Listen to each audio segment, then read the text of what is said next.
Perfect. Right, it's me again. Lovely to see you all, and thank you ever so much for having me. So, I'm Liam Foster, based at the University of Sheffield in England, and please do ask me any questions at the end. And also my email address is on the slide. So if you've got any questions linked to this, not about your assignment so much, but if you've got any questions about the things I say, please do get in touch. So when I was asked to do a session on methods by colleagues here, I kind of thought, well, what would be the most useful thing to do, particularly given the stage you're at and the learning you're doing? And I decided to focus on asking questions and how we think about developing and asking questions, because they're important to ensuring that work is impactful and rigorous. So I'm going to talk a little bit about that. I'm also, particularly for the people who may be doing PhDs, but for people who may have aspirations to publish their work in the future, I'm going to talk a little bit about the publication process in the second part of my session. I'll make sure there's a break partway through as well, because I'll probably need a short break too. I should also say I've written quite a lot about methods and methods teaching generally. And one of the core books I've been involved in is something called Bryman's Social Research Methods. With 3 other colleagues, we've been updating that book, and there'll be another edition out next year. And I've also, I did a book about how to do your dissertation or research project with a colleague, Tom Clark and Alan Bryman. And some of the things I'll be referring to today will be based on some of the kinds of work I've done there. The other thing I wanted to say is, in terms of preferences and types of work, I've used various methods throughout my career. So I've used kind of quantitative work in the past, and I wrote a book about beginning statistics a few years ago. But I've more recently done quite a lot of qualitative research. So I suppose I just wanted to say that, in that personally I value both types of methods, and I've used both in research, and it's not a case for me of one being more important than another. And I've also used mixed methods approaches to research, so combining more than one approach. The other thing I wanted to say is I apologize if any of this is relatively straightforward to you. It's always difficult to know exactly how to pitch something when people are at different levels and stages and have got different knowledges in relation to methods. But hopefully everyone will get something out of the sessions. So what are the aims of this particular session? Well, I want you to better understand how the process of designing questions links to robust research. Want to think a bit about issues in designing questions, which should be really useful actually in terms of your course right now, and the fact you're going to be developing and piloting questions. I'm going to talk, for instance, about how to develop an interview schedule. So hopefully that will be useful in terms of your thinking for your module 2. So yeah, I'll be talking about that as well. Okay, so when Tom, myself and Alan Bryman thought about how to do research, we thought, well, what do we need to set out? And I'm going to put this down for a bit, actually. Use this. Can people still hear me at the back okay? Yeah? My arm was getting tired already. The weak Englishman. Anyway, when Tom and I thought about what people need to know for how to do a research project, we thought, well, where shall we start? What do we think some of the key components are when thinking about doing social research and evaluating the quality of that research? And we thought, well, actually, we think the main components can be broken down into originality, rigour, and significance, and the kind of associated questions. So we produced a table here where we broke those down a little further. So we said, okay, and these apply, by the way, to student research projects, to the kind of projects you might be involved in, but they also apply to academic research, funded academic research as well. You need to think about the originality of the research. So the relevance of that research. How does your project resonate with the wider body of literature? How does it link to the wider body of literature? We also need to think about the timeliness. How do aspects of your project relate to everyday and or public life? Okay, so how is it timely? It needs to be interesting. So we need to think about who might actually be interested in this research. Okay, so those are the kind of three components that we thought about in relation to originality. We then thought about rigour, and most of the things I'm going to be talking about today relate to rigour and asking questions. Okay, you'll see a bit more about that shortly. But in relation to rigour, things that I think are important, or we thought were important, are transparency, credibility, and ethical rigour. And you're going to be talking about ethics some more with Jin later, a really important part of the research process and making sure that it's a rigorous and fair process. So, transparency. Have you clearly articulated or stated what you're doing and why? Is it clear? Yeah. Is it credible? Is it based on data that is both reliable and valid? Yeah. And when I say data, for instance, that could be the data from your interviews that you were conducting or questionnaires, different kinds of data. But is it reliable and valid? And have you conducted your research with key principles of ethics in mind? The final thing we talked about was significance. So we talked about the alignment of the work. Are the research aims, so what your project is trying to do, in alignment with the methods and your findings? Yeah. So does everything fit together? Yeah. So the questions you're asking, the methods you use, and the findings. So having that clear research narrative, that alignment.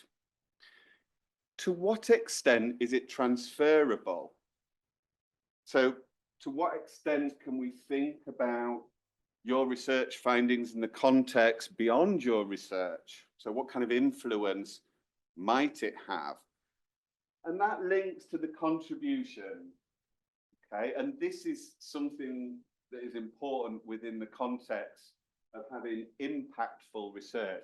So how does our research or your research project inform thinking, policy, and or practice? Yeah. So thinking about how do we make a difference? And that's a whole other lecture, okay, in terms of how we make a difference. And I will say that as academics, that's something that we're thinking about constantly in terms of how we do our research. So how do we make a difference through what we do? And it is hard, okay? It really is hard to get people to listen to our findings. But of course, the more our research does these three things, the more likely it is to be impactful, the more likely it is to make a difference, because people are more likely to listen to what we have to say, if it's original, if it's rigorous, and if it's significant. Okay, so these are all things that we need to think about. And I think to summarize this, we are basically saying, what am I doing and why? Yeah. And you need to keep asking yourself that throughout a research process. Okay. Why are you asking this question? How are you answering it? And if you do these things, it will help build the foundations of research quality. And that's throughout the process, the whole research process. Okay. So, thinking about rigor then, typically discussions of rigor are directed towards methodological issues. So debates about reliability, validity, and generalization. However, whilst rigor is very important in producing robust research, you need to be thorough in other parts of the research process too. So in how you conduct your literature search, yeah, finding the information about your topic. We need to be rigorous in terms of how we construct our theoretical perspectives, yeah, and how you're going to employ and develop those. You have to be rigorous in your ethical approach and indeed the types of analysis you employ. So it's something that goes throughout that research process, okay?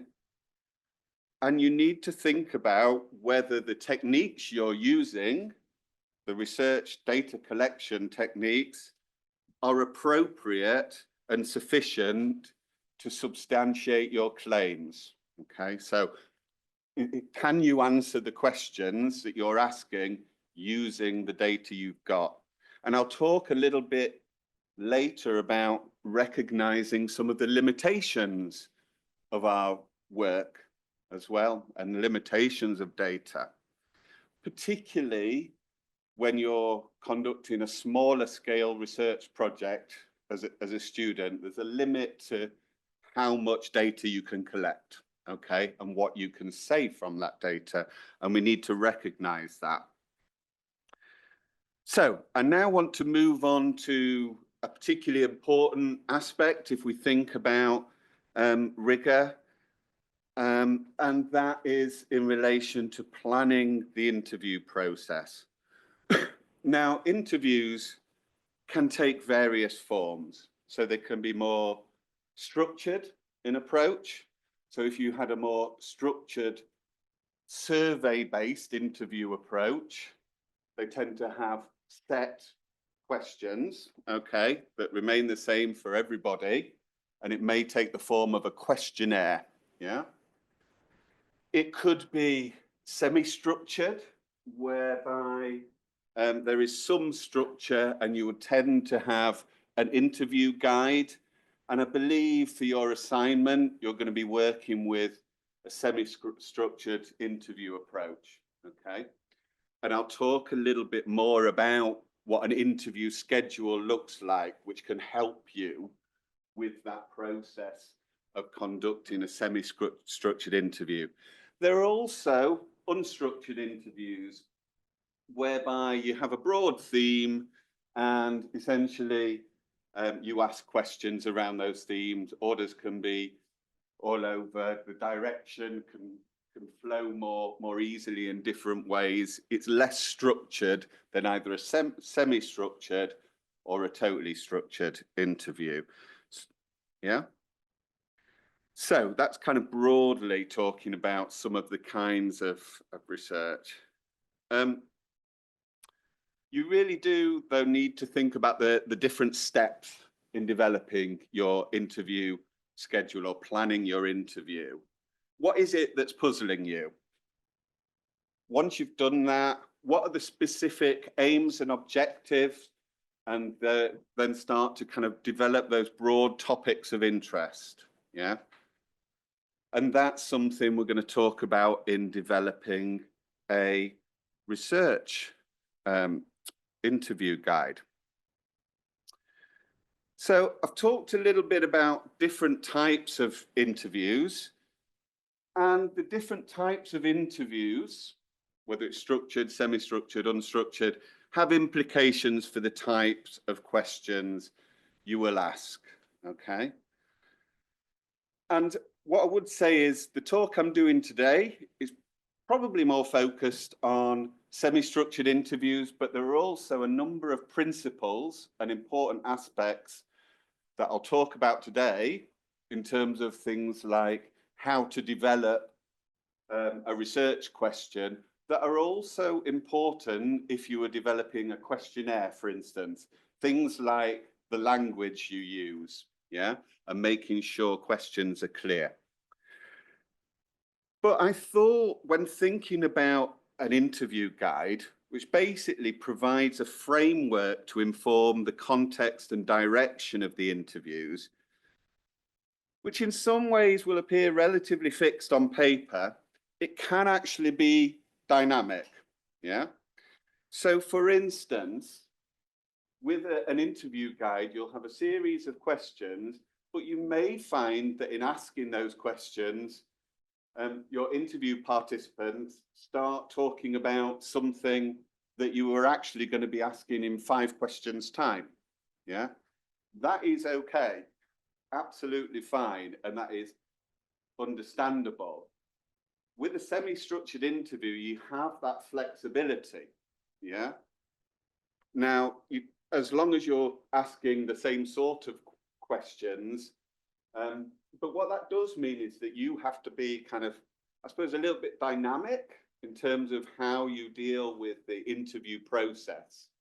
Yeah, you need to be kind of flexible in terms of where things are asked, but you don't, if somebody's already answered something, you don't want to ask it again. Yeah, so you have to be kind of alert as you're going through and think, oh, what, perhaps they've already asked that. I don't need to ask that there, you know. So think a bit about that. The other thing to say is I wanted to think a little bit about the types of questions, and different people will have different approaches to thinking about different types of questions. But one thing we tried to do is think a little bit about these types of questions, which I think are useful within the context of a semi-structured interview, for instance. So you've got more detail-orientated questions. So what happened? So you're trying to get that information from people, and you need to think about the different strategies, techniques, and wording of the questions. It can be invitation-orientated. So how do you think? It could challenge, okay? But earlier you said, very careful with that though as well, because what you don't want to do is do that in such a way that you put people off and they go, oh, hang on, I'm off. I don't want to answer the rest of your question. But there are ways of gently challenging people. Say, well, so you said that, can you build on that? Or, you know, how does that fit with that? You know, so there are ways of doing that. Amplification. So sometimes you want to know a bit more about something. So can you tell me more about something? So you might want additional questions to help find more information. So I'll give you an example. Let's say you were asking somebody about their views about a particular social policy. You might want to say, well, okay, you know, so do you think this particular social policy is a good or a bad thing? Yeah, and then you would ask, okay, can you tell me more about that? So why why is that the case? How does that work? Explanatory. It might be about categories. How is that different to, or significant? Why is that important? So why is something important to somebody? Yeah. So those are the types of questions that we might be interested in asking. The other thing that is worth bearing in mind is the use of probes. Okay. So interview questions, as you'll see actually from the interview schedule that I'll show shortly, quite often use probes. So they're accompanied by probes. And these are basically prompts to help you elicit further information. So to push things further, to get more information or more depth, okay? They may be probes that emerge through the interview process. Somebody may say something interesting that you want to explore further, that's relevant to your topic. Or they may be areas where they've not said very much about something that you want to know more about. So you have those probes to push people a little bit further. And I'll provide some examples shortly in relation to that. Okay. I think the other thing to bear in mind is they can be really useful if somebody's kind of almost getting stuck. Yeah. So actually they can be useful for the interviewee, the person you're interviewing, if they're thinking, oh, I don't know what to say, you're kind of helping them out by saying it. So, for instance, what about in this area? You know, so you're helping them, you're asking that follow-up question. And of course, if you were using a questionnaire, a survey that you sent out online, you can't do that. So that's one of the beauties of a semi-structured interview. You know, you can do that probing and prompting and, you know, trying to get that that data. Think about whether it's a kind of question that can just be answered with a yes or no. Yeah, so there's a subtle difference, a small difference between questions like, what do you think and do you think, as to whether somebody might answer it with just a yes or no answer or a longer answer, where they're providing some sort of description. So think about how you structure individual questions, and I'll provide you some examples of that. That's not to say that questions that are have yes or no answers are bad questions.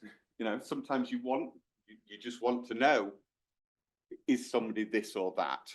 You know, absolutely fine. But quite often in the context of a semi-structured interview, for instance, you want to explore further. So think about asking questions in a way that you get the most out of them, yeah, that you actually get people to open up, okay? So in terms of preparing an interview guide then, there are certain important considerations I think you need to bear in mind. So you want a certain amount of order. I said there can be some flexibility if indeed people start answering questions at different stages. You want to make sure that the questions you're asking are asked in a way that's going to help you answer your research questions. And that's really, really important. You need to be really clear what your research questions are before you start developing your interview guide, yeah? And they need to link together. Otherwise, why are you asking them the question? And I think that's something that's really important. Just keep asking yourself, why? Why am I planning to ask this question? Why do I need to know this? Because people also have a limited amount of time, yeah? So you want to get the most out of the interviews as possible, as much out of them as possible, okay? So bear that in mind. You also, and I'll talk a bit more about this, need to think about the language that you use, making sure it's clear and relevant. You'd think about making sure you're avoiding leading questions, and I'll talk a bit more about that shortly. And also, is there certain relevant contextual information, background information that you need to know? So that might be about somebody's ethnicity, their gender, their age, and how do you ask those questions? And some of those might be where you're more likely to have categories or yes and no answers, yeah? So some of those more straightforward contextual questions. So what do you need to know, yeah? again, it comes back to that. So I wanted to show you, and again, this is in one of the books, some examples from an interview schedule. Yeah. And this interview schedule actually was developed by one of the colleagues I wrote a book with, and it's about learning experiences of higher education students at the end of their first year at university. And what we've done here is provided a bit of a commentary or some information about what these types of questions that we developed are trying to do. Yeah. And you'll see that some of these link to earlier on where I was talking about explanatory questions or category questions and so on. We've tried to kind of link those to the information here. And you'll see in some cases that there are prompts available here, yeah? Or probes. So for instance, in this third question, can you describe the process by which you came to be here? Yeah, this question here, you'll see that there are lots of different probes or prompts that we can use.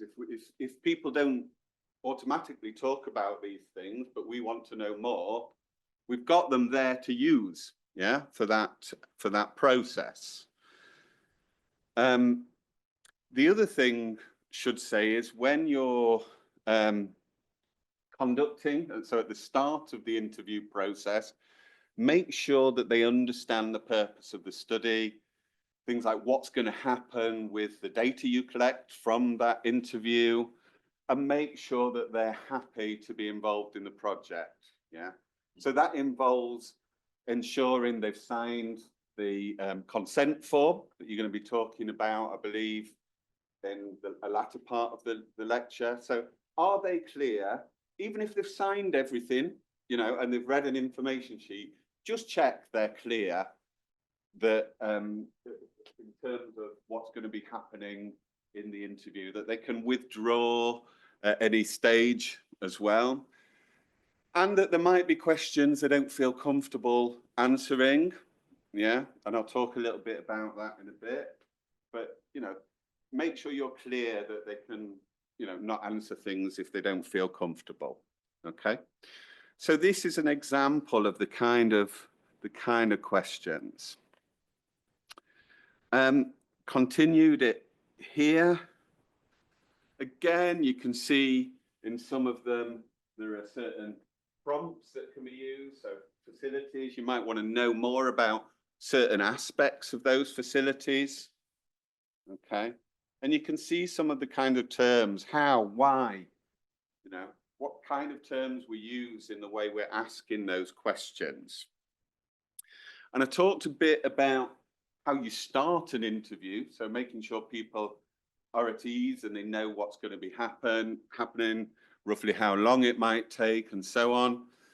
At the end, there are other things you need to do. So thanking them is the most important thing, I think, but making sure they're clear what will happen to their data. You know, it may be that you want to contact them for follow-ups, more information in the future. So, you know, make sure that you've got that information if you need and they're clear. They may have questions themselves. So at the end of the interview, make sure they've got any time for any questions they might have as well. Yeah. So those are all different aspects I think are important. Okay. In terms of developing your question content, and a lot of this would also apply if you were doing a survey or a questionnaire as well, okay? But these are some of the things I think are really important. Is the question necessary, useful?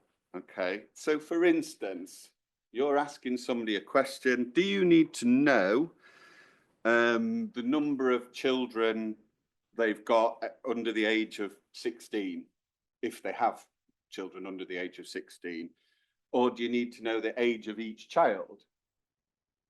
if you need to know the age of each child, that's some additional questions, yeah? And that's fine. I'm just saying you need to think about what kind of data am I trying to collect? What do I need to know before you start the interview? That's just one example. You might not care about the age of the child. Your research might have nothing to do with that, yeah? But I'm just saying you need to think carefully about whether you need to ask that question or not. Again, there are certain areas where they're slightly more sensitive, I think. So income would be a classic example. Not everyone is comfortable talking about their income. If you want to know about people's income, is it worth giving them brackets? Yeah. So is your income between this and this, or between this and this amount? Or do you need the specific amount people are earning? Are they clear, actually, whether it's before tax, after tax, you know? So are they clear about how you're framing that question? And do you need to know it at all? Yeah. And again, that might be the kind of question where you'll say, if you don't feel comfortable, don't worry, you don't have to ask this. So never like pressure somebody into answering something if they might not be comfortable in relation to the topic. Another example, another issue, are several questions needed? Okay, so this is a kind of a problem of the double-barreled question. So sometimes you might need more than one question. What are your feelings towards trains and buses, let's say? You ask somebody. Well, somebody might have very different views about trains and buses. They might think the train service is great and the buses are rubbish, or vice versa. So actually you need two questions there, yeah? So think about, do you need more than one question? Also, do respondents have the needed or the necessary information to be able to answer particular questions? So sometimes you might almost need a filter question first to filter out whether it's relevant to ask that, yeah? And a filter question, an example might be, let's say you were interested in smoking behaviour. There's no point asking people about how many cigarettes they're smoking and how often they smoke if you've already established that they don't smoke. So you might have a first question which asks someone whether they smoke or not.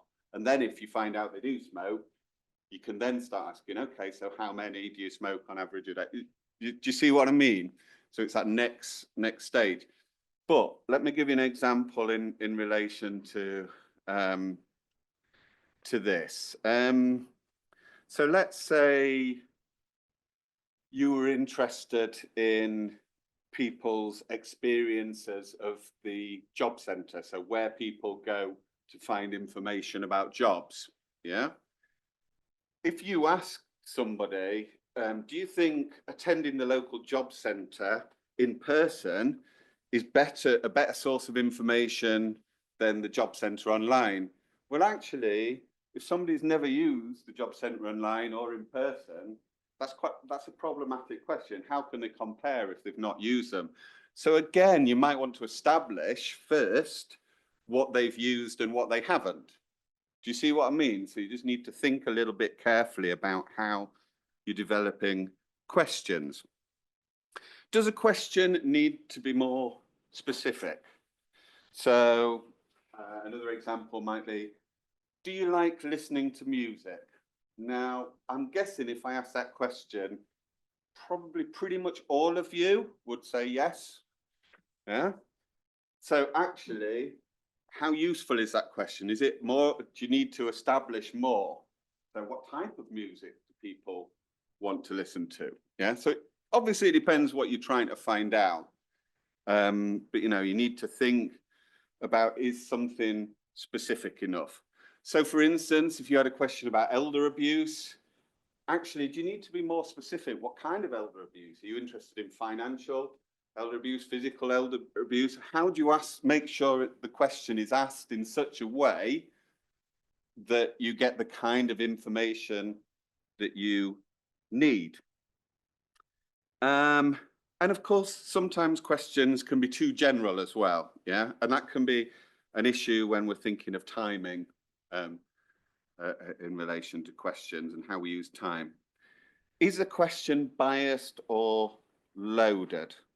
An example would be, don't you agree that city centre parking is a problem?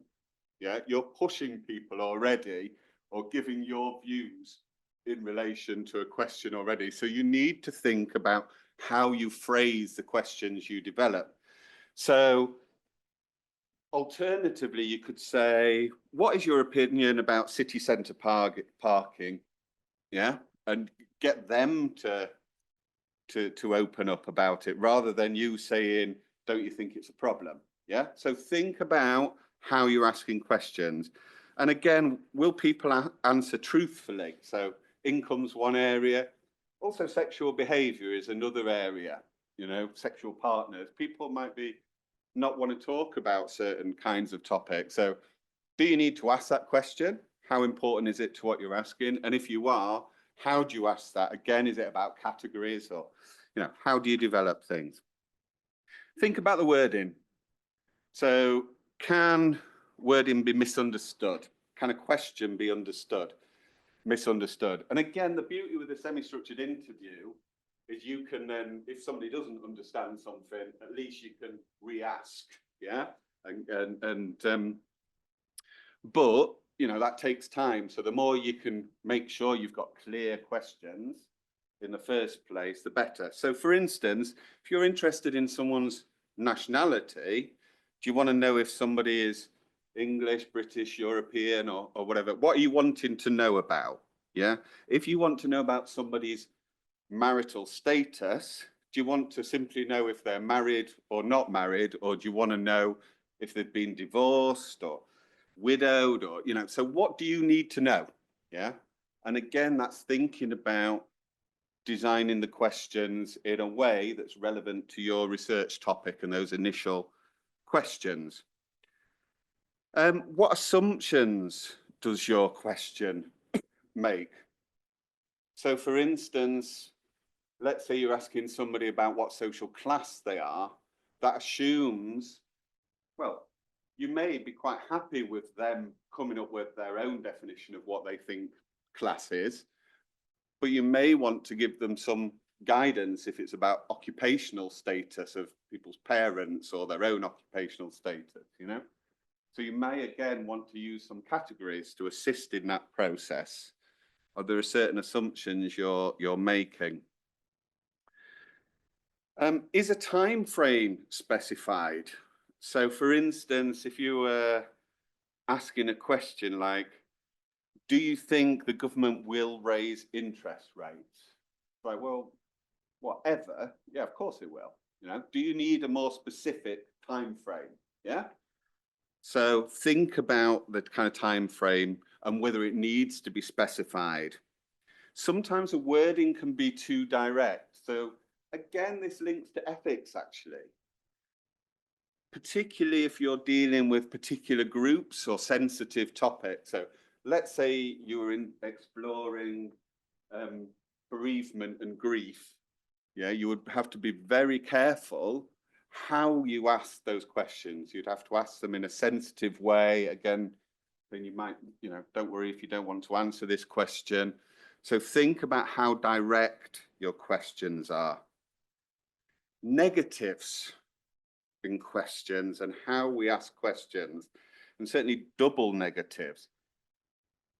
So would you disagree that older people are not happy today? Whoa, hang on.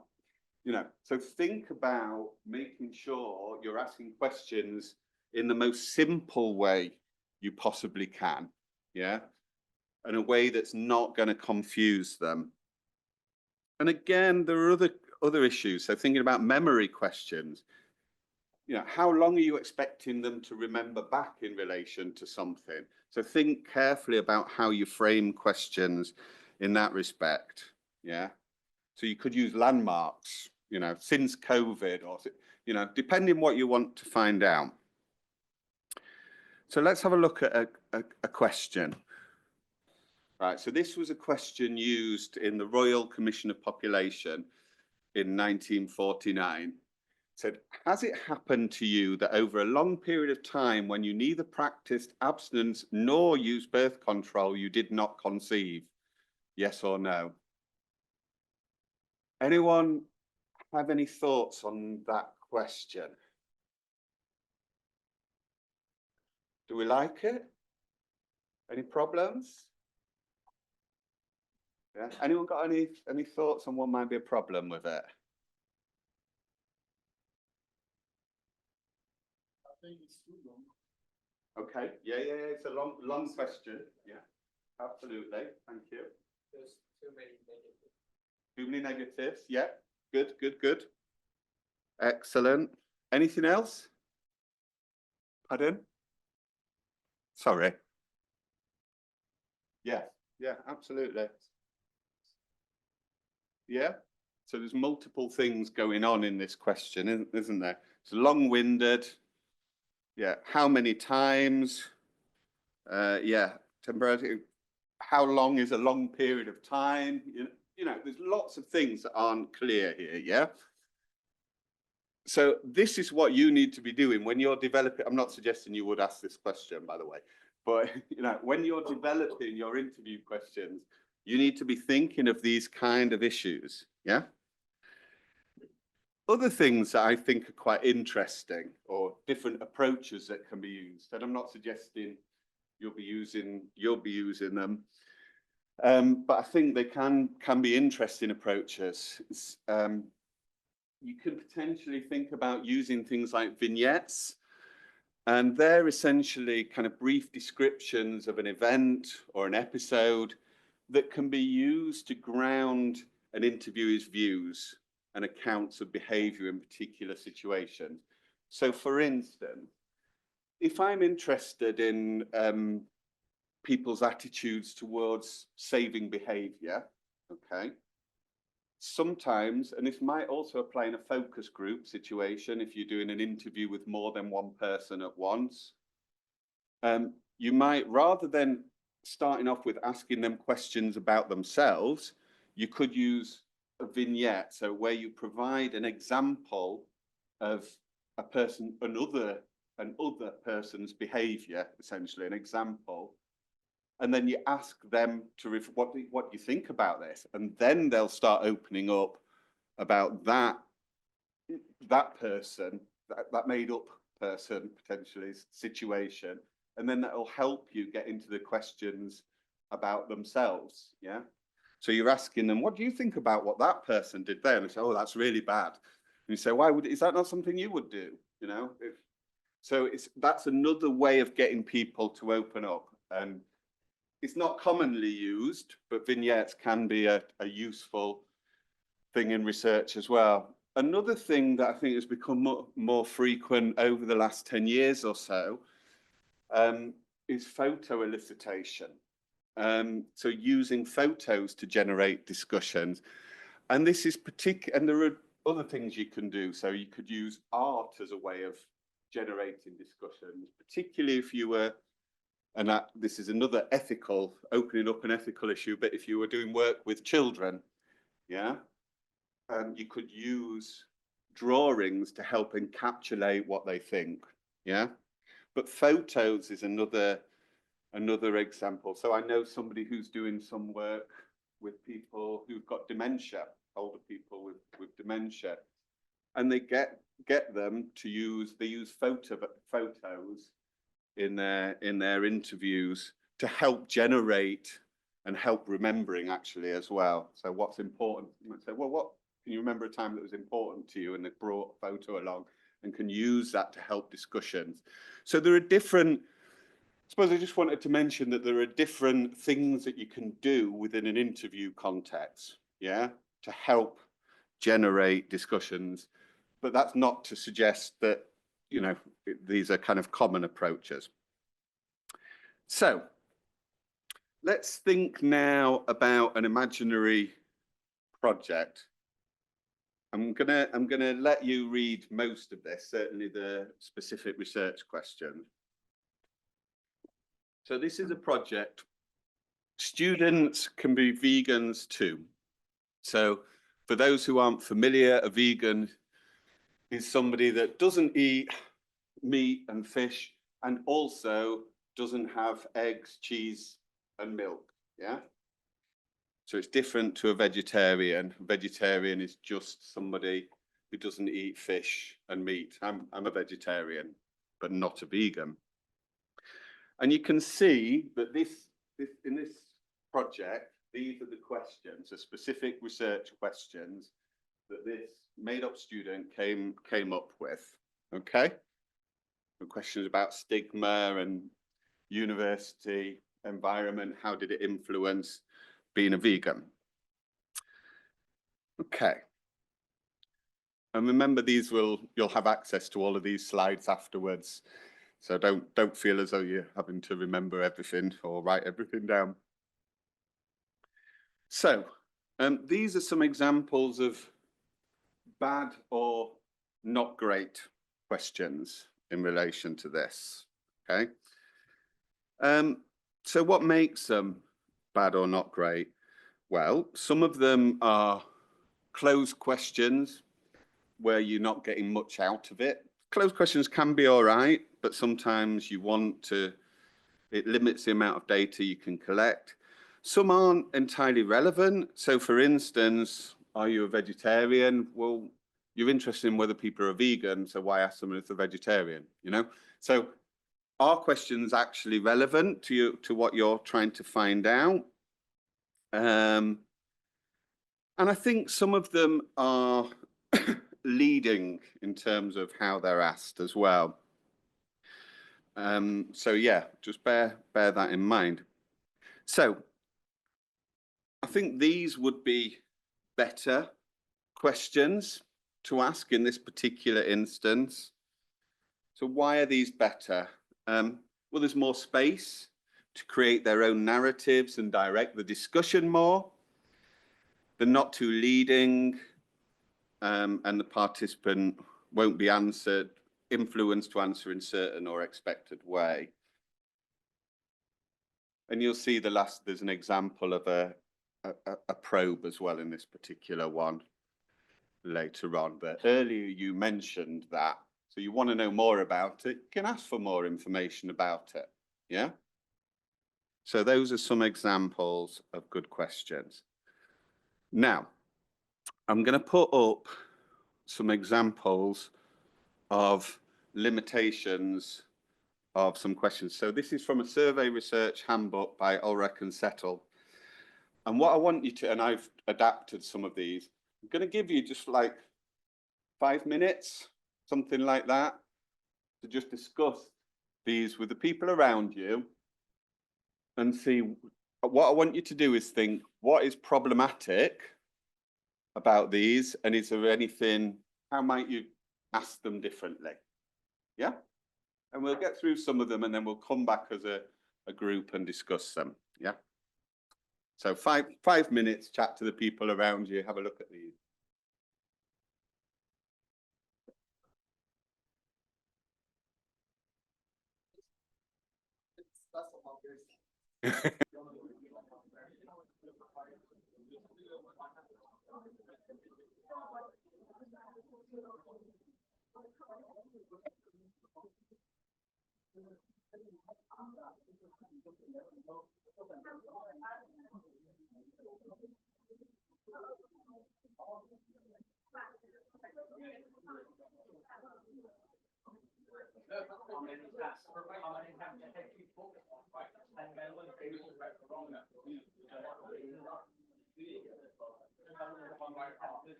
Right then, folks, you might not have got through it all, no problem at all. Yeah, no problem at all. We'll do this as a group now. So, what about this first question? When do you usually go to work? So there could be about yes or no, and yes or no can be all right sometimes, but is there anything that could confuse somebody about when do you usually go to work? This is probably the hardest one.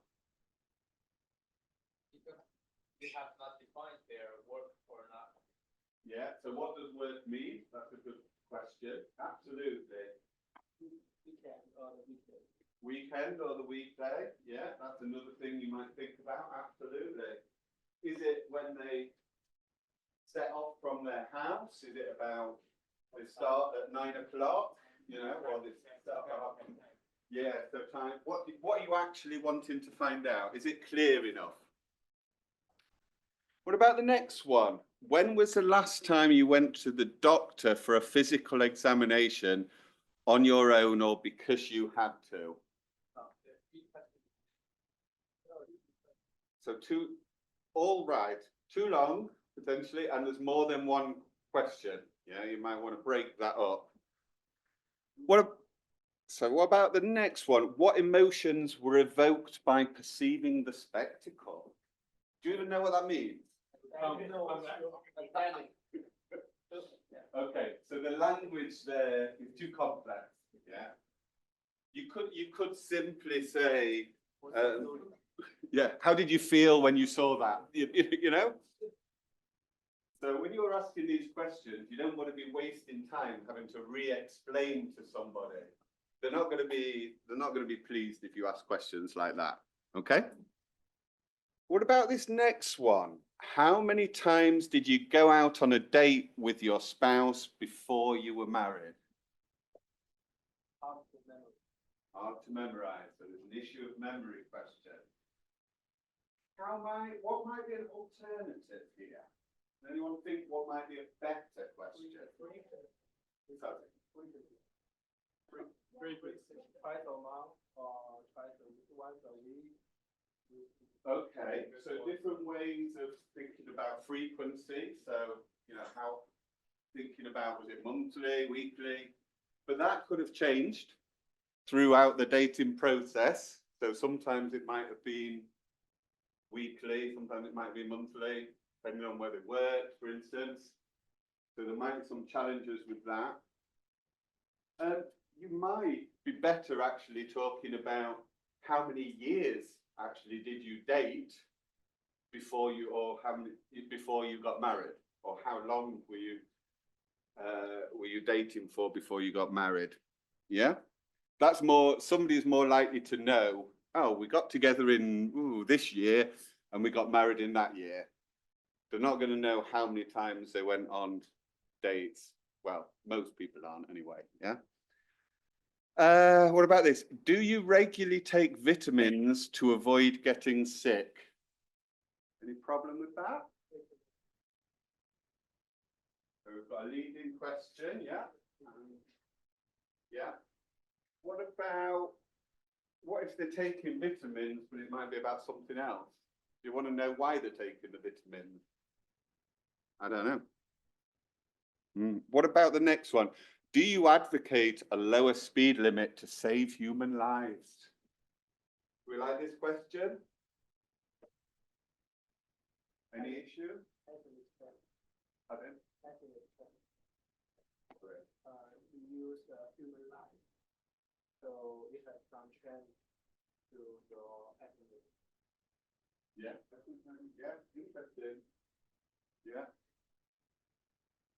Anyone else? Do you think that's a bit leading? Yeah, a leading question, because you're kind of telling them, we're talking about, we're going to save human lives by doing this. You're leading them to take them in to answer in that particular way. Yeah. Were any specifically agreed needs not fully met? Lots of negatives, yeah? Okay, good. Right. So a few more slides and then we'll have a little break. Yeah, I think we all need a little break soon. Won't be long.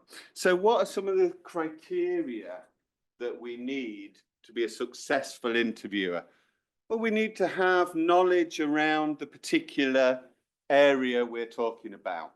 Yeah, we need to know what the crucial things are to know what type of questions. So that means we need to have some understanding of the literature around a topic as well. It needs to be clearly structured. We need to be clear in terms of how we ask things. We need to be actually be gentle and sensitive in how we ask things, not aggressive. Yeah. Need to be quite open in how we behave, but we also need to make sure that we steer questions in a particular way. So these come from Carl. So, for instance, when you're doing an interview, you need to be really, really careful that people don't go totally off at a tangent and talk about what they want to talk about and not what your topic is. Yeah. So there are times when you're doing an interview that you have to get people back on track. Yeah.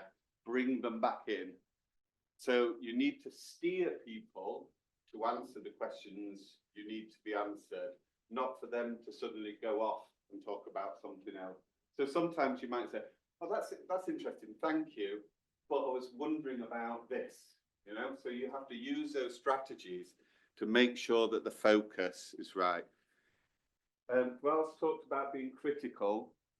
They didn't mean be critical of the person, but critique what somebody is saying and what to take forward. Remember what people have said, yeah? Because then you might not need to ask it again if they've already answered that question. And then there's about that interpretation. I'd also say that being ethical is really important as well. I'd add being ethically sensitive and being organized as key components as well. So just very quickly, I wanted to mention pilot interviews, because I believe you guys are going to be doing some pilots soon as well. Really important to use as a trial run, so you can become aware of any shortcomings or limitations, and then you can adapt your interviews accordingly. You know, listen to that feedback, having tested it out. It might be with one other person, or it might be with 2 or 3 other people. You know, you test it and you change it if necessary. Yeah. It's very, very rare that people don't change anything having done a pilot. Yeah. Very rare for someone to write the perfect interview question straight away. Yeah. You find things out.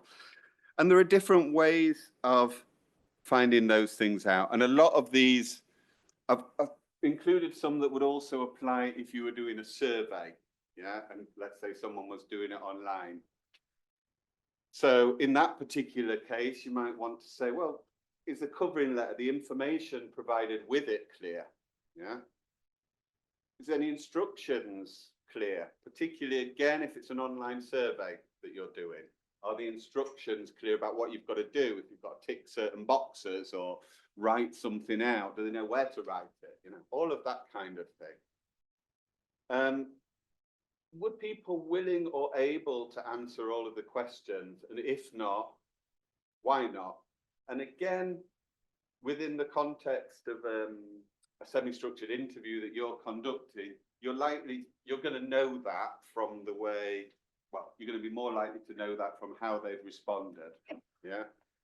Because they might say, well, I don't understand that question, and ask you for more information about it. But certainly if you were doing a questionnaire, it'd be really useful to ask these kind of questions afterwards as well. Is there anything that they found difficult to understand? You know, again, look about wording. Yeah, are they clear or not? I think a good question to ask in a pilot is there anything that they think should be included that's not? Yeah, why not ask them that? It may be that you have a very good reason as to why it's not, and it isn't actually relevant.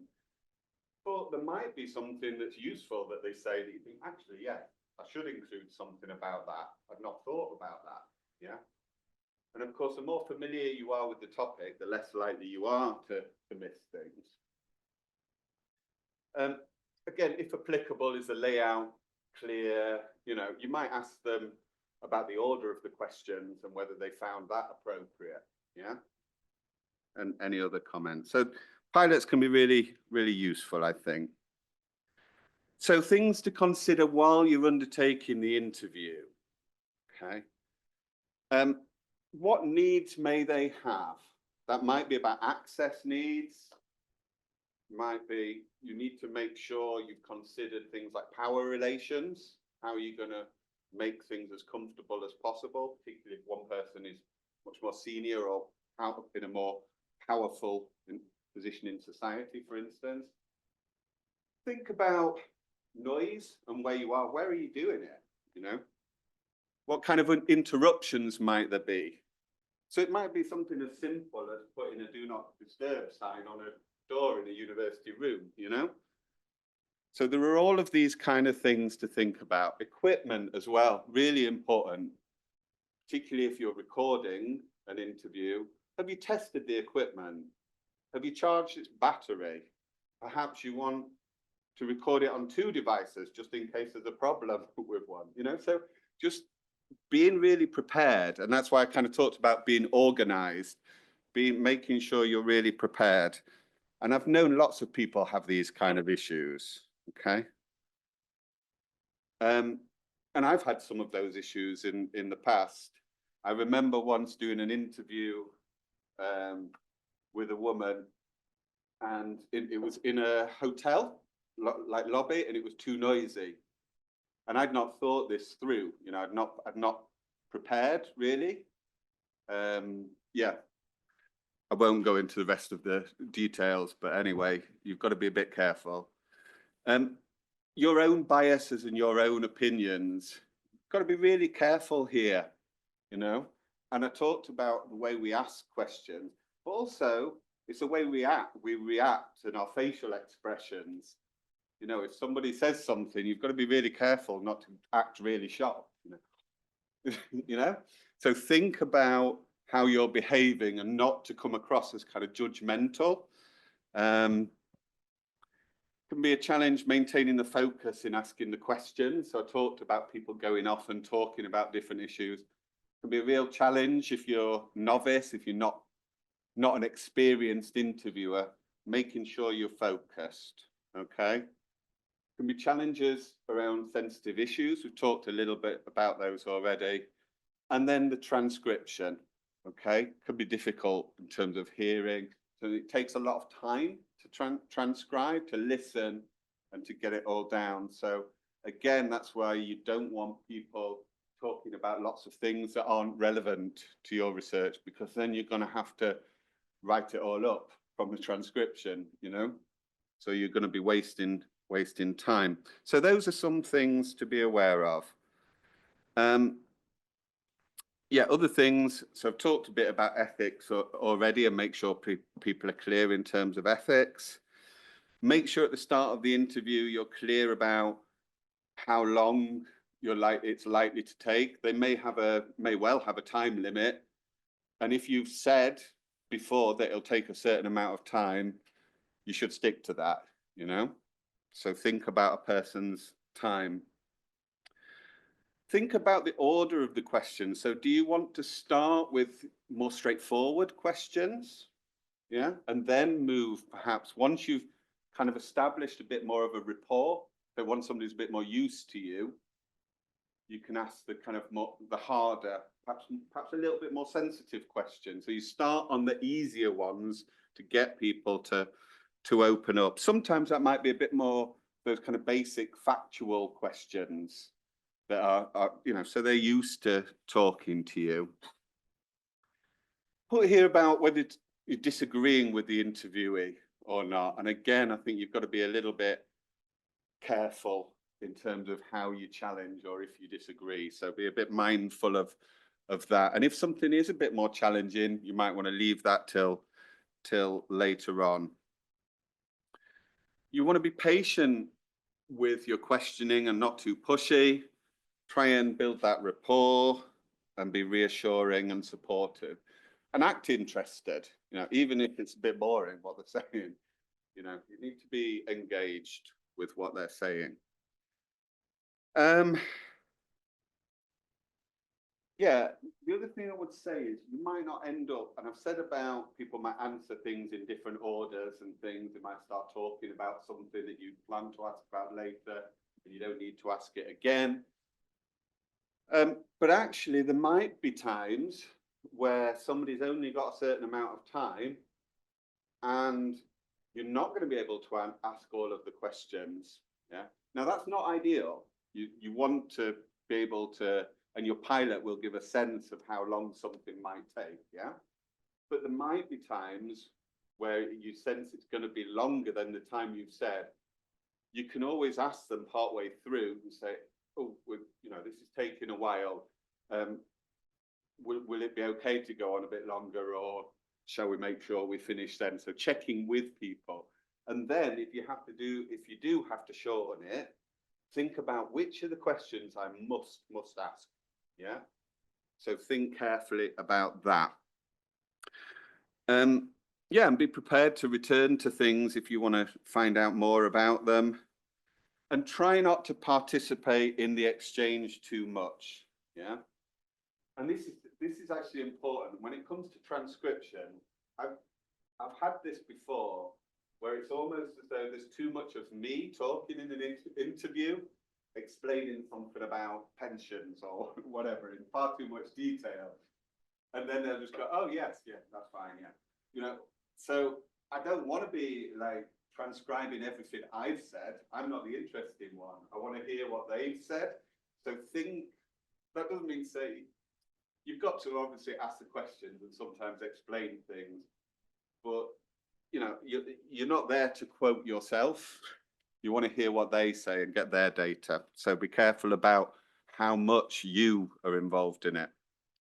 So what I've tried to do is link methods to robustness and research quality, thought about some of the issues in how we design questions, and explored the process of developing an interview schedule.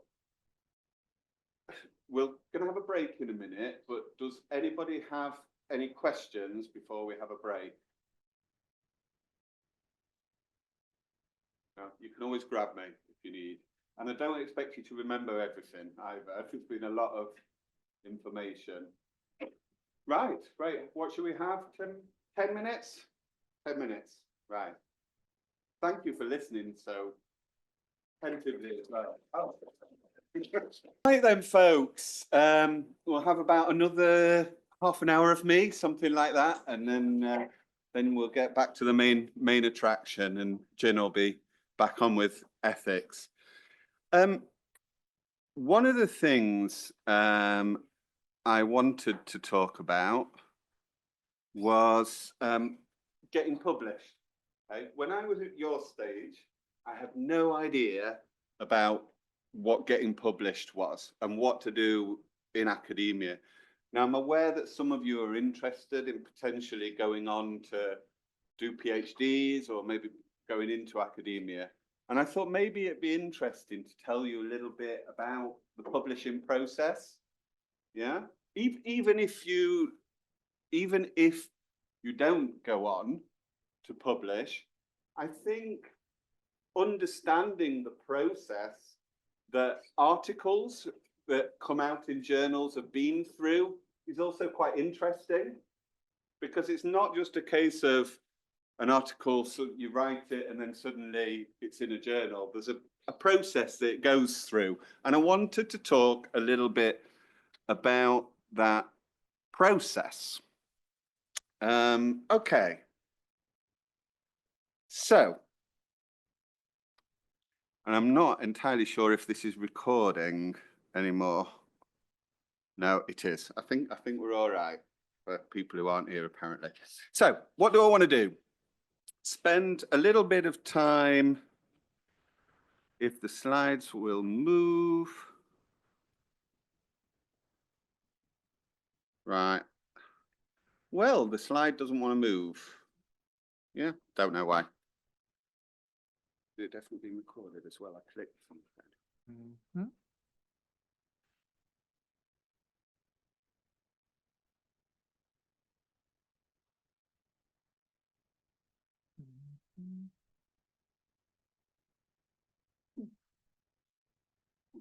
Sorry about this, folks. I'm not very good with technology, to be honest.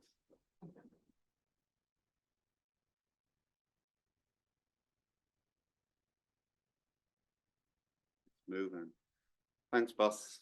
Sorted. Okay, so I wanted to talk a bit about better understanding publishing options.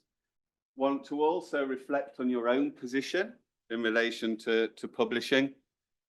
Provide you with some hints and tips regarding publishing. Think about the publishing process, which, like I say, is useful and interesting in terms of you thinking about the articles you read and what they've been through. And also a really important element of publishing academic work is responding to reviews you might have or reviews you will have for your article. So that's what I want to talk through in this next session.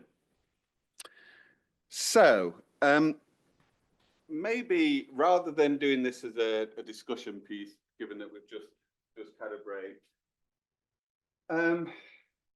has anybody published? Put your hand up if you've ever published anything in an academic journal or academic work. I was going to say, put your hand up, Stefan. Okay, right, good. A little bit, you a lot. I know you have a lot. Okay. Does anybody have ambitions or want to just put your hand up if at some stage you'd like to publish an academic piece of work? Don't be shy. Okay. Yeah, maybe half-ish. Okay, good. No, I just was interested to find out. The other thing I probably should say is why I think I'm qualified to do this talk in the first place. So at the beginning of the session, Jin mentioned that I'd published several books and many journal articles. I've also been the editor of a journal called Social Policy and Society. I don't know if anyone's come across that particular journal. So I've had that process of seeing the reviews, getting the journal articles come in and making decisions about them. And Stefan at the back is also an editor of a journal, currently, Journal of Comparative, International and Comparative Social Policy. That's the one. So you can also ask Stefan questions afterward. Okay, so what are some of the important things in relation to journals? You need to know the background of the particular journal. So if you're thinking of submitting a piece of work, an academic piece of work to a journal, you need to know what that journal is like. Yeah, so you have a look at the aims and scope of it. Does what you're wanting to write about fit with that aims and scope? So for instance, there are certain social policy journals that might be more theoretical than others. So something like Critical Social Policy will talk about encouraging certain types of articles that are more theoretical, feminist perspectives, maybe. Yeah, where there might be other ones that are more international in focus. Yeah, such as the journal Stefan is involved in, or Global Social Policy. So you need to think about what it is that you're wanting to write, or the research you've done, and how does it fit? And each journal will have on the webpage information about it. Have a look at the other types of articles that have been published in there.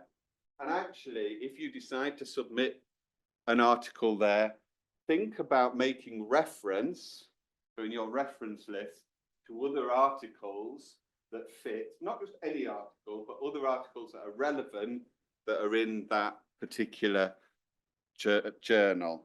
Okay, so do that research. You would want to consider the impact factor and international reach. And again, this depends what country you are from and the expectations around publishing in your particular country. So for instance, what you'll find is most journals on their website will say what their impact factor is.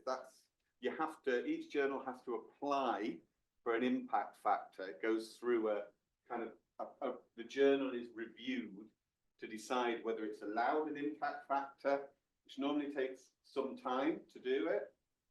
And then that impact factor is to do with various factors, but how often it's articles are cited in it. So how often other articles refer to articles in that journal. So that you might want to look at whether it's got an impact factor. There are also rankings for journals, which you may want to factor in. Another thing that you need to be careful about, and this is where I think speaking to people, if in doubt, is key.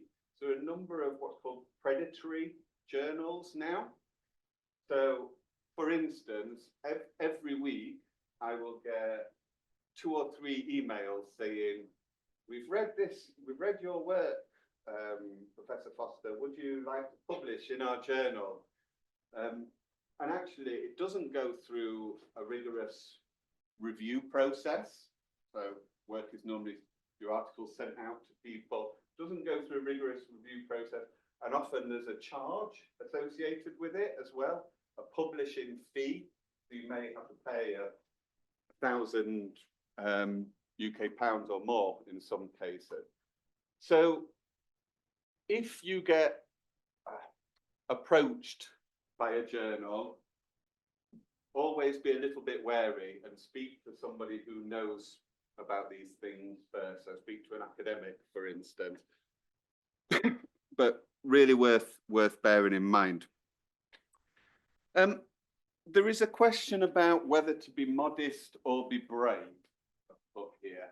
So for instance, there are certain journals that might have a really high impact factor, you know, have got a really good reputation. Do you think, I think my research is great, I'm going to go for that top journal? Yeah? And it might have a lower acceptance rate, yeah, which might also be an indication of quality, yeah, because more articles are rejected before, so they're not even sent out sometimes, or after the review they might be rejected. Or do you think, actually, maybe I don't target that really high up journal, I go for that journal that's still good, that's there, you know, in the middle. Or you might think, well, is it about being niche or focused? So an example might be, so if you're interested in social care, you might go, actually, I will target the International Journal of Care and Caring. Not got an impact factor yet, I don't think, a newer journal, but it's like, that's a specialist journal on that particular area. You might think, I'll submit it to there rather than Journal of Social Policy. Yeah. So you have to think, do I do it more targeted on the particular theme or something that's more broadly about social policy? So there are these kind of things that you can think about. And it's also about who you want to read that work. Yeah. What kind of people might read the different types of journals? Okay. You might want to consider the time of submission to publication, right? So when you write a journal article and submit it, it takes quite a lot of time for a review process to take place. I'll talk a bit more about the review process shortly.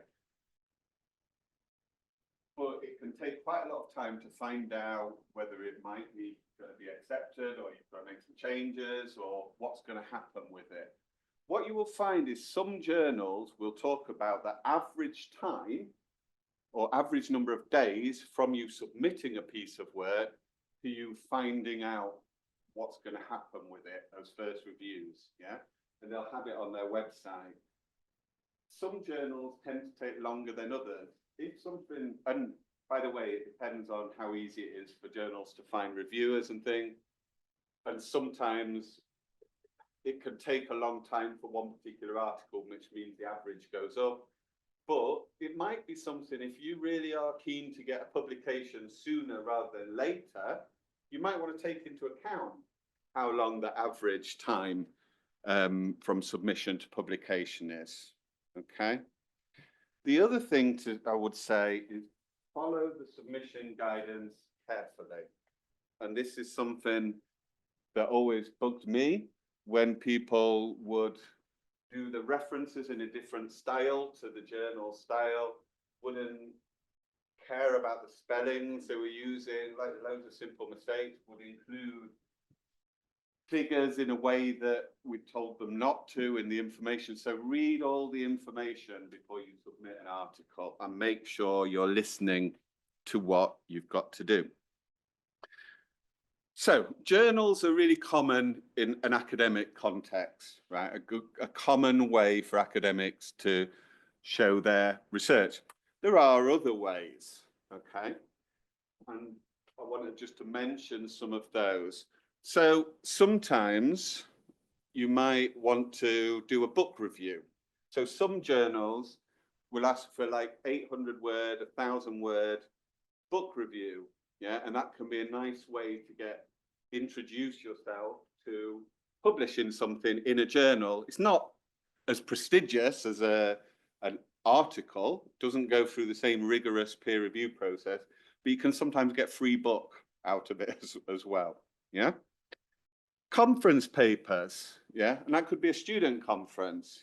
You know, that might be another way. Sometimes you'll write a full paper that might be on the website associated with it.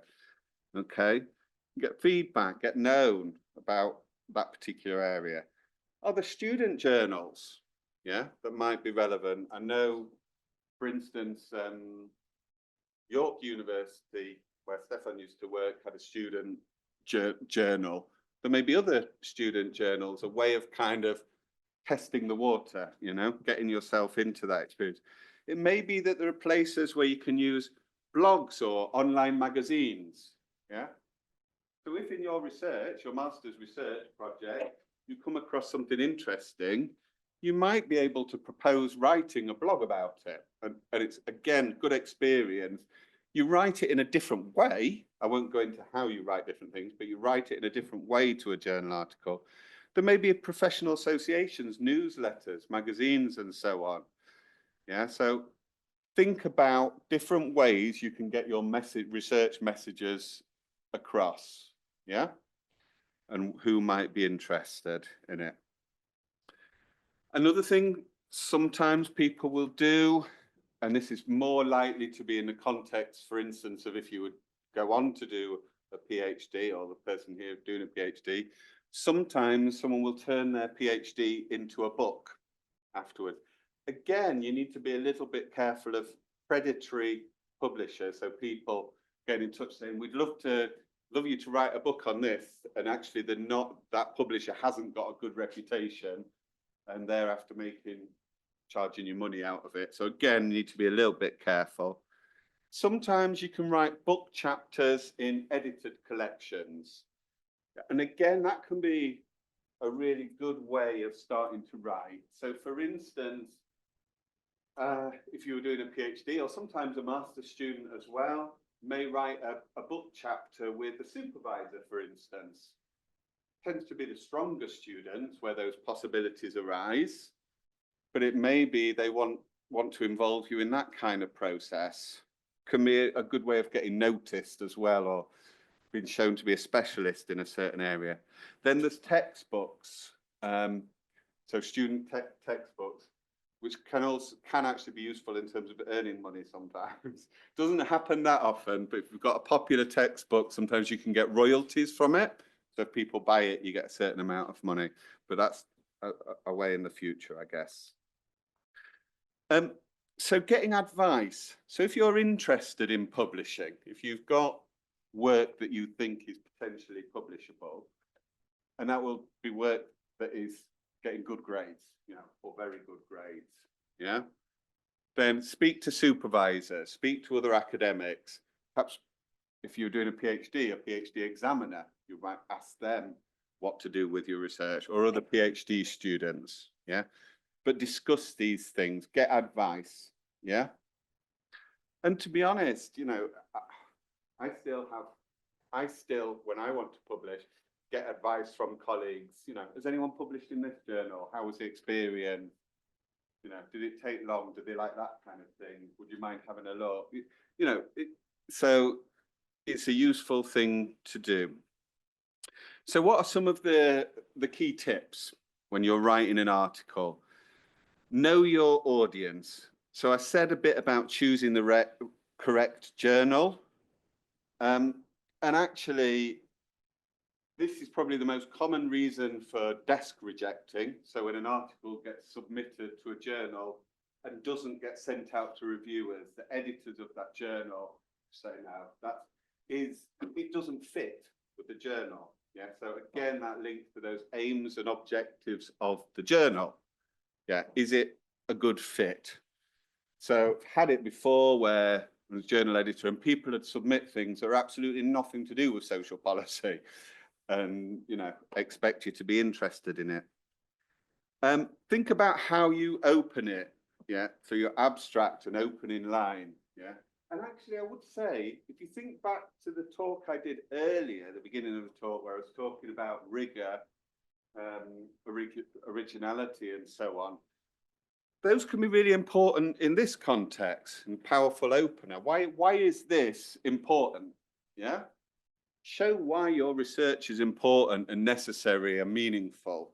You know, so if it was about aging, you could talk about the aging population and refer to provide a figure about that, you know? So think about setting yourself up. Link to tensors, find your voice and stick to it. Situate your work in a wider context body of knowledge, okay? So what do I mean by that? If you are writing a journal article, you would be expected to know the literature on that topic, yeah? And you would expect to kind of build in some and refer to relevant literature. Otherwise, a reviewer is just going to go, well, why have they missed that that's already said that? Particularly if you are making certain claims about originality and other people have already done it. But be really careful about the claims you make. And that's about knowing your field and the body of literature and referring to it and situating your research in that literature. Yeah. And that could be about policy literature, theoretical literature, you know, different elements. Be very clear about the types of methods you're using and ensuring it's rigorous. So don't make false claims. If there are limitations, and there are limitations to most form, or pretty much every form of social research, okay? So you will have heard a little bit from the other day about some of the, on Sunday, some of you will have heard about some of the limitations, for instance, with the data sets. They didn't go back that far or weren't up to date or had a limited sample. Or so there are often limitations with research. And it's okay and good to acknowledge those, yeah, as long as you've done your best to overcome those, you know. But it's useful to be aware. And again, be careful about those kind of claims. And then I've put being clear about its contribution and originality. And that's not necessarily just about the topic and it being an original topic. It might be about a method you've used. It might be about a data set you've used. It might be about how you've used theory, how you've combined theory, or it might be that you've got some really interesting original contributions in terms of the recommendations you're able to make. Yeah, so there are different ways you can make a contribution or be original. So, what's the kind of process, publication process? And bear in mind, you read an article, social policy article in Journal of Social Policy, or critical social policy, anything like that, it will have gone through this kind of process, right? So initially, and I've realised I probably should have had this slide earlier on. Anyway, initially, you submit the article through a system, quite often an online submission system now, and you know, it'll say, right, an abstract of this many words, what the keywords are, body of the article. The editor will decide whether they think it can go out to review or not. And if they don't think it's a good fit, remember I said about knowing the journal, no, this isn't suitable, and you might find out within a couple of weeks that it's not going to be published in this journal in this kind of format, and then you go and think, okay, where else might be suitable? Yeah. Alternatively, the editor might think, okay, this, you know, this looks as though it might be a good fit. They've skim read it or read it. I'll send this out for a formal review. And what that will tend to mean is sending it normally to 2 or 3 different reviewers who might be experts on the methods that are used in it, or the topic area, or preferably both. But it will go to people who are seen as suitable to be able to judge the quality of that paper and whether it can be published in that journal article, in that journal. What then happens is, and they may be given a couple of months to do that. Sometimes people say, no, I can't do this. Sometimes you can end up asking about 15 people to do it. And it takes quite a long time to get your reviews back. But as an editor, you'll get your 2 or 3 reviews, you'll look at what they say, and they tend to make certain certain recommendations or provide certain information. So each reviewer will be asked, is it an accept it outright, so no changes needed? Wow, I've had that happen once ever, really rare. Or is there some changes, minor revisions needed, major revisions, and they're asked to write a report. So each reviewer writes a report. Now, then it's the editor's job to look at those and think, well, what's roughly, whereabouts is this? Is there a consistent message that actually this is a reject, it's not suitable, maybe it's not good enough quality, you know, it's flawed in some way? Is it major revisions or minor revision? And the editor will come to a decision about your journal article and then communicate that decision. If it's reject, they'll tell you why it's rejected, and you'll get the comments from both the reviewers. If it's, or you might have major or minor revisions. Minor is a lot smaller than the major revisions, as you'd expect. And again, you would get that information about what you needed to do, yeah, what the reviewers want you to do, or the editors, you know, want you to do in relation to that. And then, of course, you have a decision to make as to whether you want to make those changes, yeah. So you might decide, actually, I don't want to do that. That would make it into a different article. Yeah, I'm going to submit it somewhere else.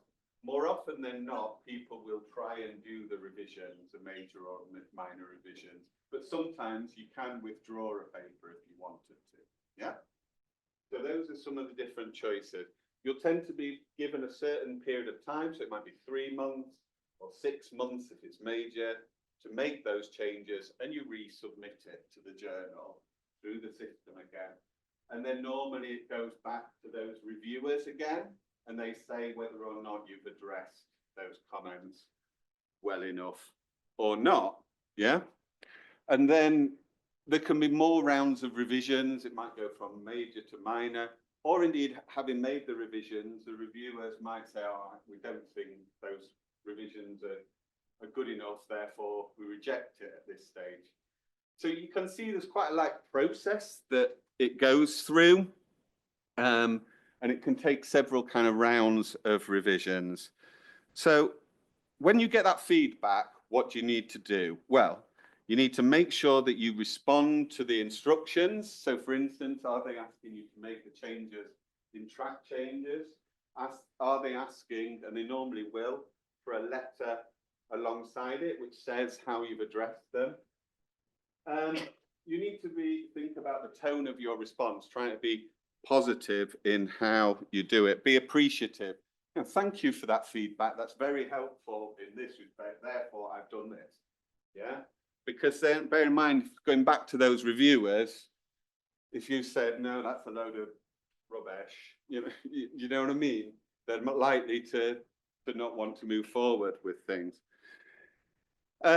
So try and pick out some of the positives as well in your feedback. Say, I was pleased to see that the first reviewer really liked this element, and I've improved it even more by doing this, this, and this that I've been asked to do.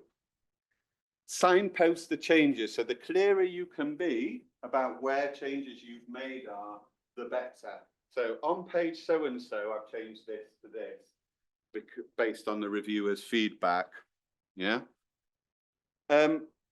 Dealing with challenging comments. There can be times when you just think, sometimes you either think, actually, that's not what this paper's about, what this article's about, or actually can't do that, too hard. Yeah. Or it might be that your data that you've collected doesn't allow you to answer that particular question. So I did recently for a journal, and they said, well, we want you to consider ethnicity. And it's like, well, the sample only had 2 ethnic minoritized people in it. How can I can't make any claims based on that? So then in my response, I very clearly said, I'm really sorry, that's a really interesting point you've made, maybe for another article, but with this data, unfortunately, it can't be done. So there are times you can push back and say, no, I'm sorry, I can't do this for this particular reason. But if you're doing that to lots of the comments, they're going to be thinking, well, this person's making excuses and they've not done anything. Yeah. So you have a judgment call based on those reviews about the changes you do. And I always think the more you can address those comments, the more likely it is to ultimately be accepted. Okay. Also think about things like the word count. If you've got journals will have a word count. It might be maximum 8,000 words or between 10 and 11,000 words. Make sure you follow that guidance. Yeah. Think about when you do, oh, beg your pardon, that shows how close we are to being done. Hang on a minute, what have I done here? Anyway, I'll tell you a few things to reflect on in terms of the feedback. Sometimes feedback can make you feel rubbish, okay? Even if it's major or minor revisions, but certainly, especially when it's reject, but you need to kind of develop a way of dealing with it. Now, as a former editor, I've seen some what I would call quite horrible feedback, Not all academics are nice people, unfortunately. Yeah, like in most walks of life, yeah. I was saying to Seven and dinner at the break, there was a really experienced professor in the UK who had their own journal, and the feedback was basically, this reads like a rubbish undergraduate essay, So as a reviewer, sometimes we have to make things slightly less harsh as well. But yeah, sometimes we feel, we might be really proud of our work. Yeah, we get this feedback that it can be difficult to take, and that's normal. Yeah, that's totally normal. One of the things I do if I'm not happy with the feedback, because bear in mind, you might get your email in your inbox, you might be doing something totally different, and you're like, oh, I've got to look at that. I've been waiting like 3 months, and you look at it, and you're maybe not in a good frame of mind to be looking at it. You're stressed already, and you're like, oh my gosh, I want to cry. And sometimes it is about leaving it to one side for 2 or 3 weeks or however long suitable, and coming back to it when you're ready. Taking a deep breath and kind of reading it really kind of carefully, but thoughtfully. Sometimes you might ask colleagues for feedback and might say, actually, it's not that bad. You could do this, or, So sometimes taking that step back, I think, can be really, really helpful in that respect. Okay. So, I'm flicking about all over here. Sorry. So hopefully you should have a bit of a better understanding of that kind of publication process. So you'll know when something comes out in a strong social policy journal, it's been through an academic rigorous peer review process, yeah, which means that it's more likely to have that it's had that quality assurance, and therefore is better for you to use as well. Yeah, maybe thought a bit about your own position and where you might want to eventually publish or not, or whether you might want to, and had a little bit of a reflection on some reviewer feedback and how you might respond. What I'll also do is I'll provide Jim with some examples of response letters to reviews. So you might, well, some of you might not, but some of you might find it interesting to see how you can respond to review of the tone. It'd be examples of my own work, so I think it's fine. Has anyone got any questions about publishing? And you can email me afterwards again if you have as well, or now.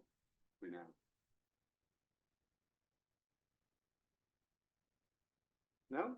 Any questions before we let Professor Liam go and have his dinner? Ah. I don't have a question, but I just wanted to maybe mention that many of you is talking about publishing sound like it's very, very far away. Actually, it may not be, because there's some things that will actually happen, maybe as soon as next term. Right? So, mentioned postgraduate conferences, for example. There's usually a postgraduate conference in England where all of you will be invited to submit the presentation. So it's effective.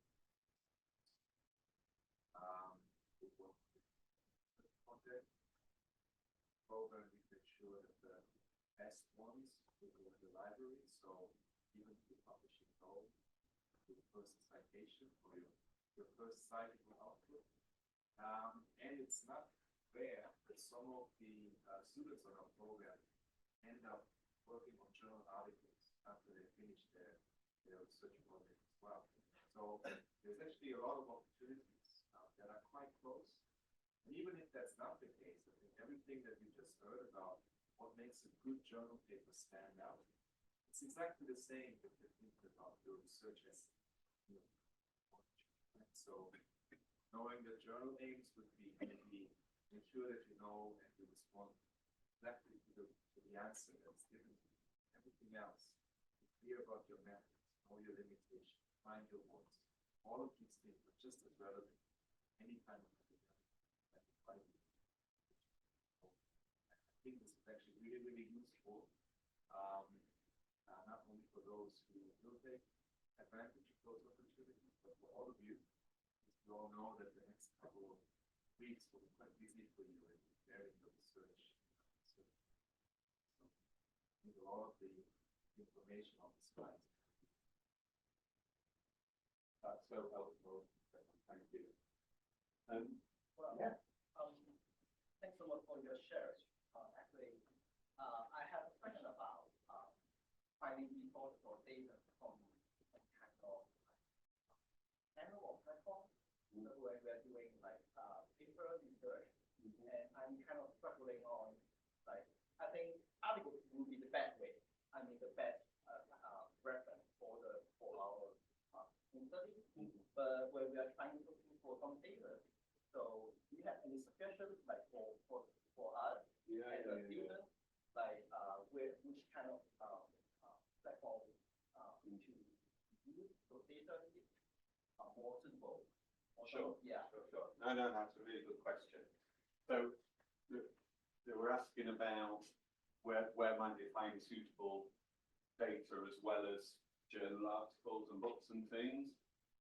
What I would say, and maybe I'm better when talking about the UK, so particularly if I was looking for statistics, there are certain like government related websites like the Office for National Statistics that provides information from.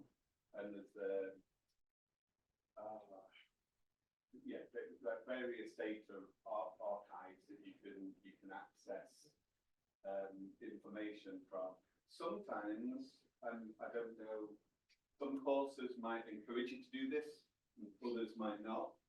But sometimes you can actually, without having to go through a kind of rigorous process of registering for the data to access a data set, you can have a little play around with the data. I think it's there's a judgment call in terms of what's a reputable source, you know, that you have to make. And sometimes that might be about the sample size. Does it come from the government? Does it come from a well-known organisation like Oxfam or something like that? United Nations, OECD. So they're all, but also I think any data you use, or particularly if there's a report about something, right? Bear in mind that data might be presented in a certain way, so it might come from a particular viewpoint or standpoint. Yeah. So bear in mind the messages a particular organisation might be trying to get across, and be a little bit careful with that as well. So what about those like monographs in certain like newspaper? People. Good question. And this is where I suppose again I've got to be careful, because I don't know about your course in the same way. What I would say is, if I was asked that at the University of Sheffield in England, and somebody said, "How do you use newspaper articles?" Yeah. I would say yes, but be a bit careful. It also depends on what the newspaper is. So certain newspapers are perhaps seen as more reputable. And of course, if somebody was doing a project where they're analysing newspapers, that's different as well. But if you're using them as a source of information, then again, be aware they may come from a particular perspective. So they might be more left or right leaning, so portray things in a certain way. They might just pick, I've had this before where I've had newspapers pick on certain things I've said, but not talk about the other side of the message. So they picked what's fitted their narrative, their argument for their newspaper. I've had that where I've had work used in like right-wing newspapers. It's like, whoa, no, that's not what I said, you know. So think about, and it's not always possible, but can I go back to the original result, the original source? So the research that this newspaper is referring to, where there might be more detail. That doesn't mean to say you can't use the odd newspaper to kind of back up points, but be a bit careful. Is that fair, Jim? Yeah, that's fair. I think, just to add for that, I think if you try to cite, for example, newspapers, what would be helpful if you cite it and use it, wherein you try to elucidate or emphasize the different viewpoints. Argument 1, argument 2, pro, cons, neutral. In research, we are not fact-finding. We are trying to surface the different issues in one particular theme or topic. Okay, so it's how you can use, for example, sources of newspapers. Just to add that. Thank you, Frank. Right. Well, thank you for having me and listening so attentively, and I hope some of that's useful, and good luck with your assignments, and take care. And I shall hand over to the boss now. Please, another round of applause.